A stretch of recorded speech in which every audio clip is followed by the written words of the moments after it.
over at CNN that doesn't involve a producer molesting children. For once, I guess even perverts take holiday breaks. Yeah, it was announced that CNN has closed its offices to, quote, non-essential employees. It's either for COVID or so law enforcement could have a break. Meaning the only people at CNN are people that are necessary to create their product. But that's not the only news at CNN, besides their usual arrests. Here's a delightful picture of what appears to be a mentally deranged, unstable freak celebrating an act of arson. Yeah, it's Jim Acosta standing with a group of CNN employees who thankfully aren't sex traffickers. They're all unmasked, of course, which is weird. You'd think after the month CNN had, they'd all be wearing masks to hide their embarrassed faces. But what's he holding?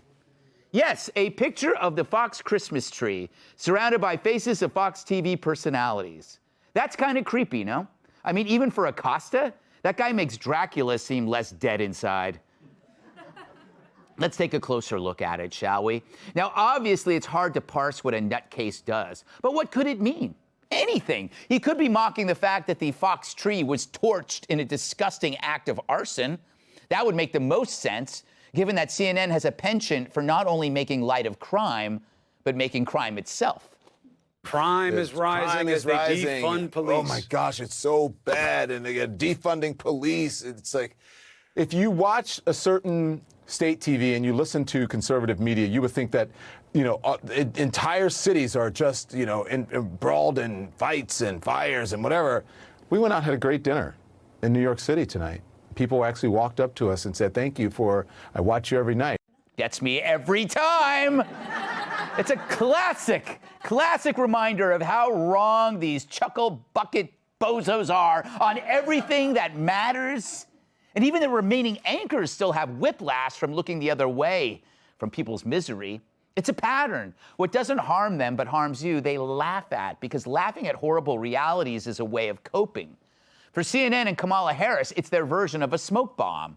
So now that that network is the face of crime, instead of covering it, they now cover for it. The upside, at least we know where all these people are at any given time. The only reason why I'm glad Don Lemon's on the air is to know when it's safe to go drinking outside. The guy's more handsy than Big Ben. Who knew once the most trusted name in news is now a sanctuary city for sad sacks? Check out this screen grab. How cute is this? You gotta read that lower third. As CNN implodes under the weight of sex crimes and firings, they desperately try the look over at Fox News ploy, as witnessed here with the General of Gelato, Brian Stelter. He can't even fool Democrats anymore. But I get it. When you're now the hood ornament of media deceit and self-humiliation, this is the only ploy. But look at Fox. Their entire network is, but look at Fox. And it's working out. For us. Like Brian himself, our ratings are massive. On any given night, this show has four times the viewing audience as Don Lemon. Yeah. I'll take it. Why not? Now, I know that's like saying I'm 4 times better looking than the Elephant Man. Or 4 times a better shot than Alec Baldwin. But you'd think they'd learn at this point. I mean, it's like their audience got CNN COVID, killing their ratings dead. Good evening. I'm not a doctor, nor do I play one on TV. But on behalf of the medical establishment, we'd like to congratulate CNN on successfully vaccinating yourself against high ratings. I've never seen viewer numbers this low. Now, will you need a booster eventually? Perhaps by giving a show to some previously unknown, even less talented Cuomo variant? Only time will tell. But until then, anyone know what this thing does? So,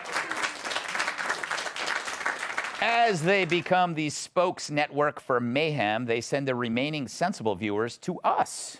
But like me wandering into a Cinnabon store stoned, it's too late for them to turn back. Like George Custer, they led the charge in so many awful things. They spent a year letting one anchor deceptively defend his brother as he sexually harassed and sent thousands of elderly people to their death. His brother killed more old people than air horns. Joking about his brother's big nose with a giant Q-tip should have tipped off CNN's brass that this wasn't journalism. Then after much outside pressure, they fired him, pretending they were disgusted by the behavior all along. Yeah, I guess that's why they let him do it for a really, really long time. They lied about January 6th, and why not? They lie about the other 364 days a year.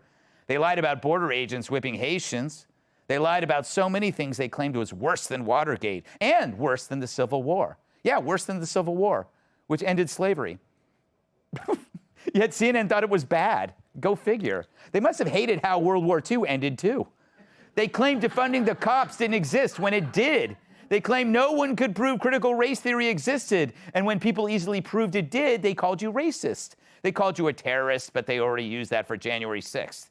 In the old days, media would defend their peers' rights to say something they disagreed with.